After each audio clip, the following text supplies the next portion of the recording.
সেদিন গাউসিয়া কমিটি না দিলে আজকে বাংলাদেশের হাজার হাজার যুবক পথভ্রষ্ট হয়ে জাহান্নামের দরজায় চলে যেত। ঠিক কিনা কথা বলেন?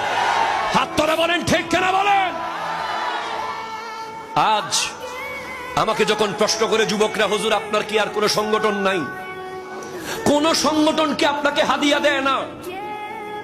অমুক কমিটি সমুক কমিটি, এই মাহফিল সেই মাহফিল, সবাই আপনাকে ভালোবাসে, কিন্তু আপনি শুধু Gausia committee Gausia committee Gausia committee কেন করেন? কেন করি জানেন?